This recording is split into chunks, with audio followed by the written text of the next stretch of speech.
తిరుమలకు స్వామివారికి వచ్చే ఈ నెయ్యి, ఈ తిరుమలకు వచ్చే ఈ నెయ్యి చంద్రబాబు నాయుడు గారు అన్న మాటలు, దీనికి సంబంధించి ఈ నెయ్యిలో కల్తీ జరిగింది అంటూ తాను అన్న మాటలు నిజంగా ఎంత దారుణమైన మాటలు అంటే, నాసరికమైన ఇంగ్రీడియంట్స్ వాడారని, తిరుపతి లడ్డులో యానిమల్ ఫ్యాట్ గీక్ బదులు వాడినారని, ఈ నెయ్యి సప్లై చేసే ఈ కార్యక్రమం ఏదైతే జరుగుతూ ఉందో ఇదేదో కొత్తగా జరిగే కార్యక్రమం కాదు. ఇది ప్రతి 6 నెలలకు ఒకసారి ఇది రొటీన్గా రెగ్యులర్గా జరిగే కార్యక్రమం.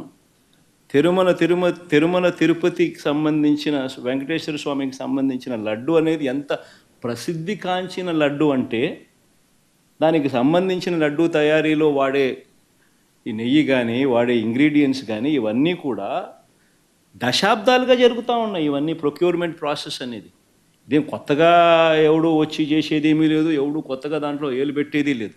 లడ్డు ప్రసాదం నాసి రకం నెయ్యి వాడారు, మీరు వాడతారా అని మిమ్మల్ని అడుగుతున్నా. దేవునికి పెట్టినప్పుడు ఆవు నెయ్యి వాడతారా లేదా అని మిమ్మల్ని అడుగుతున్నా.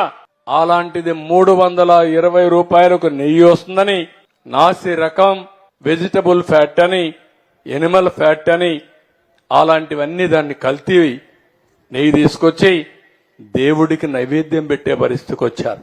ఇప్పుడు మాట్లాడుతున్నారు నేను తప్పు చేయలేదు, టెండర్ పిలిచాను. మీ ప్రభుత్వం పిలిచింది, మీరు పిలిచారు. 320 రూపాయలకు నెయ్యి ఇస్తున్నారంటే ఆలోచించే పని లేదా?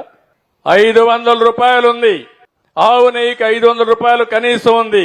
అలాంటిది 320 రూపాయలు పేరు పెట్టి ఏదైతే కల్తీ నెయ్యని ప్రజల మనోభావాలతో ఆడుకునే విధంగా ఆయన నెయ్యి తీసుకొస్తే, ఆ మధ్యలో మీరు ఎవరన్నా కొండకు పోయారా, తిరుమలకు పోయారా, ప్రసాదం తిన్నారా? ఒకప్పుడు వైఎస్ఆర్ కాంగ్రెస్ పార్టీలో ఆ ప్రసాదం బాగుందా అని అడుగుతున్నా మిమ్మల్ని. బాగా లేదని వాళ్ళు చేలిపైకి ఎత్తండి. భోజనాలు కూడా బాగాలేవు, దర్శనాలు కూడా బాగాలేవు, పండుగ పోవడం మానేశారు. ఏం తల్లి ఇప్పుడు పోయి చూడు. కొత్తగా నేను ముఖ్యమంత్రి అవుతానే మొదటి రోజునే ఒక ఆఫీసర్ని వేశాను, శ్యామలరావు గారిని. ఒకే మాట చెప్పి పంపించాను. మళ్లీ నేను శభాషణాలంటే ప్రజలు మెచ్చుకునే పరిపాలన, దేవునికి సేవ చేయమని చెప్పి ఆయన పంపించా. ఈ రోజు నెయ్యి అంతా కూడా మార్చాడు.